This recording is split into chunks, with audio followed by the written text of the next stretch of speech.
여러분 안녕하십니까? 여수 MBC 뉴스투데이입니다. 한국 현대사의 비극이자 지역의 아픈 과거인 여순 순천 11구 사건 어제 72주년이었습니다. 희생자들의 넋을 기리는 추념식과 행사들 그리고 위령제 등이 지역 곳곳에서 열렸는데요.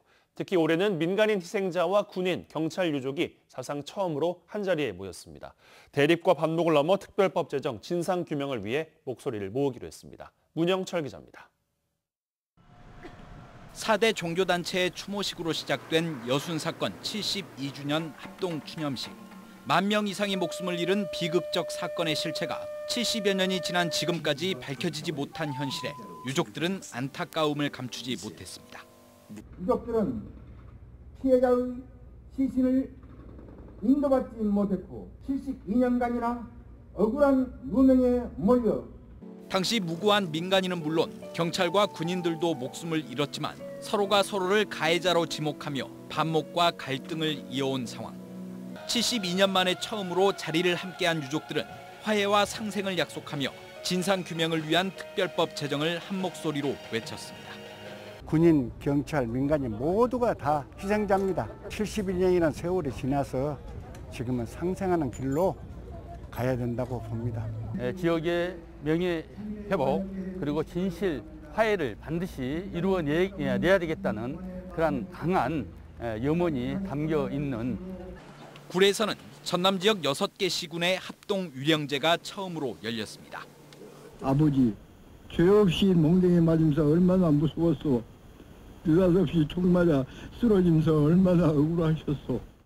사건이 발생한 지 70년이 넘었지만 유족들의 기억과 상처는 여전히 그날에 멈춰 있고 특별법 제정과 진상규명은 그래서 더욱 절실합니다. 나이가 거의 지금 80, 90객이거든요. 언제 돌아가실 줄 모르고 매년 몇십 명씩 돌아가시는 방국인데 특별법이 제정되어서 명예를 회복해야 되고 국회의원 152명의 동의를 얻어 발의된 여순 사건 특별법안은 현재 행정안전위원회 소유에 회부돼 본격적인 심의를 앞두고 있습니다. 평생을 가족을 잃은 고통 속에서 살아온 유족들은 내년 추념식과 위령제에서는 특별법 제정의 기쁨을 함께 나누기를 간절히 소망했습니다. MBC 뉴스 문형철입니다.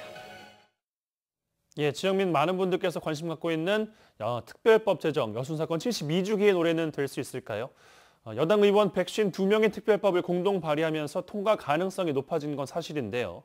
이번 21대 국회가 이념의 벽과 당리당략을 넘어 결실을 맺게 될지는 아직 지켜봐야 할 것으로 보입니다. 관내 국회의원들의 다짐과 포부를 김종수 기자가 정리했습니다.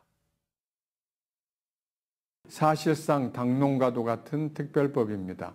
이번에는 특별법 통과로 진상규명과 명예회복을 반드시 이루도록 하겠습니다. 21대 국회에서는 반드시 여순 사건 특별법이 제정되어 유가족분들과 전남도민들 가슴속 아픈 상처가 치유될 수 있도록 최선을 다하겠습니다. 72년이나 되도록 아픈 상처를 치유시켜드리지 못한 점에 대해서 안타깝고 또 정치인의 한 사람으로서 막중한 책임을 느낍니다.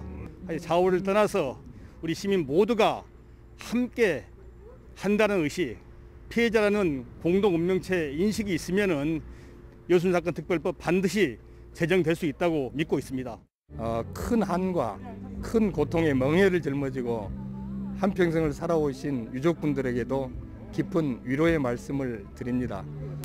특별법 제정보다는 과거사 정리법에 의해서 이 문제를 해결해야 된다고 하는 사람들도 있습니다. 그러나 현실성이나 실효성 면에서 보면은 여순 사건 특별법이 정답입니다. 여순은 반란이 아니라 동포의 가슴에 총뿌리를 겨누는 걸 거부한 숭고한 양심의 역사입니다.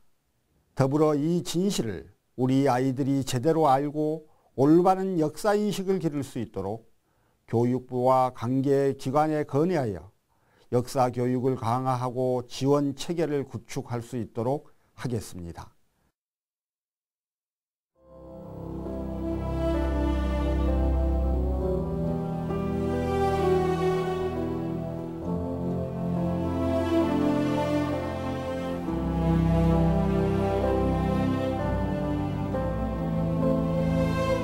특별기획 증인 시간입니다.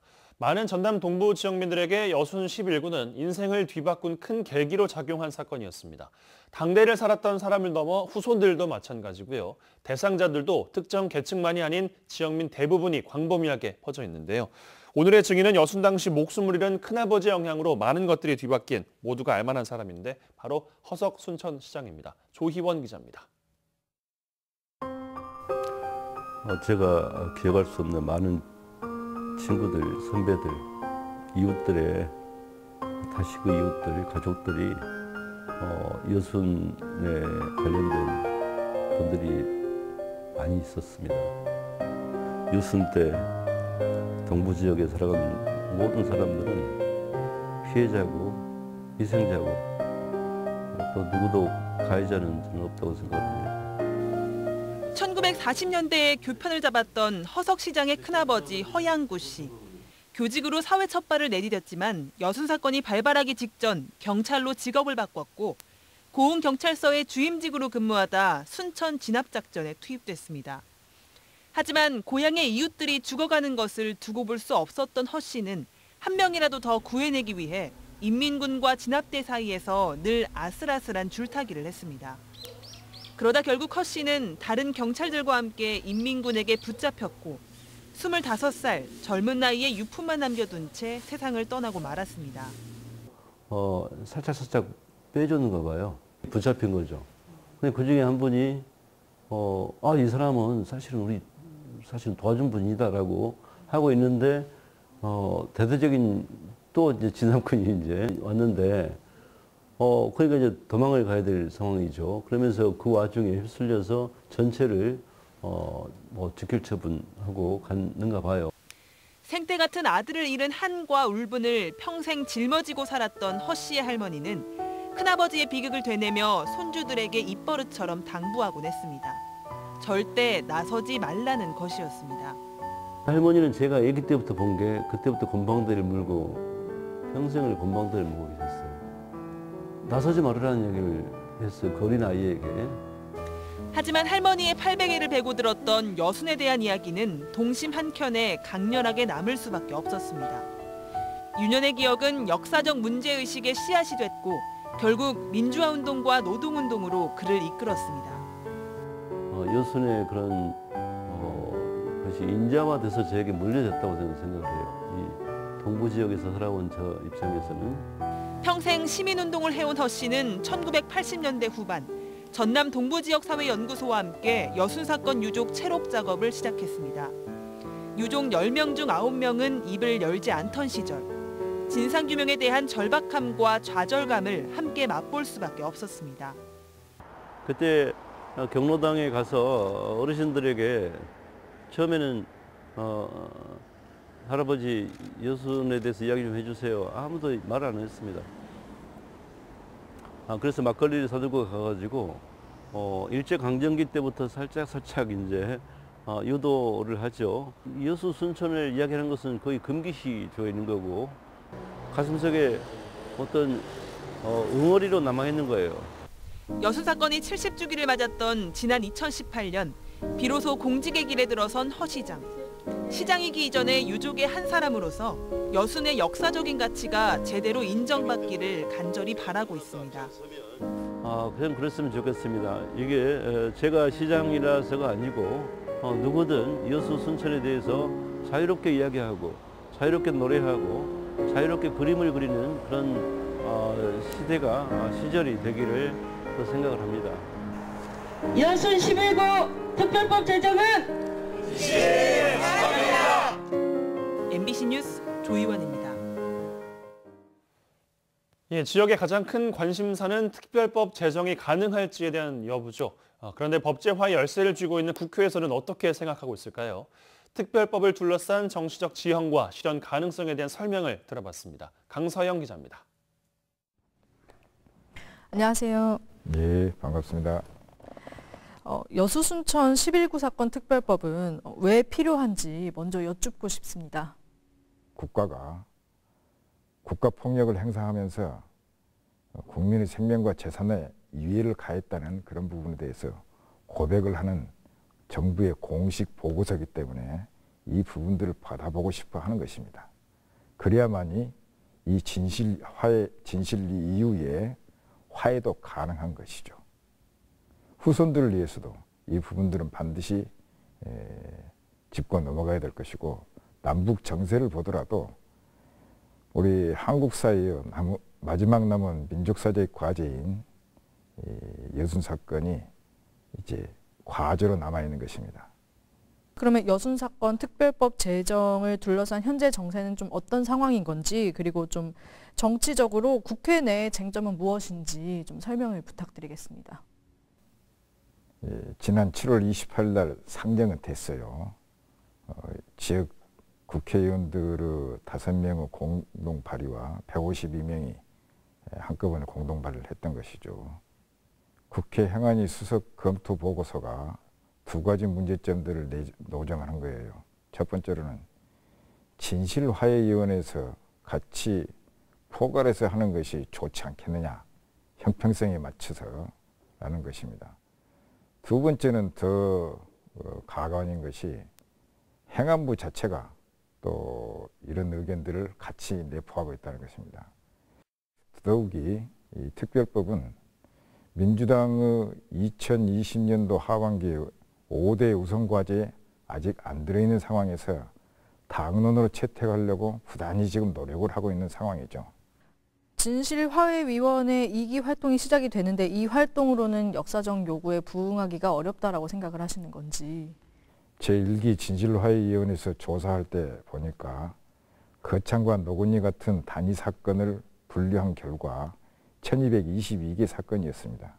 그중에 여순 사건은 10개의 사건을 가지고 조사한 결과 1949년 11월에 전라남도가 발표한 11,131명의 10분의 1에도 못 미치는 조사 결과가 나왔던 것이죠. 그래서 이제 제2기 진실화해위원회에서는 다시 통합해가지고 조사를 하게 되면 마찬가지의 결과가 나오지 않겠느냐. 이 여순 사건 특별법이 좀 시급하게 제정이 되어야 한다는 목소리가 지역에서 굉장히 목소리가 높잖아요. 그 이유는 무엇이라고 생각하시는지 궁금합니다. 내년 3월 9일 전에 대선 국면 전환이 되기 전에 이 문제를 좀 해결해야 된다는 것이죠. 왜냐하면 20대 국회 대통령 국면으로 접어들면 아무래도 쟁점 법안들을 회피하는 것이 각 당의 입장이거든요. 그렇다면 이 부분들이 여순 사건이 쟁점 법안이 아니 될 수가 없는 상황이라 긴박하게 이 일들을 추진해야 되지 않겠냐라는 그런 이야기입니다. 그 입법의 속도를 조금 더 올리기 위해서는 우리 지역사회는 좀 어떻게 대응을 하는 것이 좋을까요? 가장 영향력 있는 중심 조직에 있는 민주당의 대표들에게 우리가 계속 입장을 호소할 수밖에 없는데, 김태인 대표가 그런 강한 의지를 가지니까 더욱더 우리가 대시를 해야 될 것 같고, 여기에 현재까지는 좀 제3자적인 입장으로 방관하고 있는 이낙연 대표가 더욱더 자기 입장을 밝히면서 민주당의 당론을 공론화하든지 아니면은 이 입장에 대해서 보증을 하든지 어떤 형태로든지 간에 자기 입장을 좀 표명했으면 좋겠다는 의지입니다. 소장님 말씀 감사합니다. 예, 수고했어요.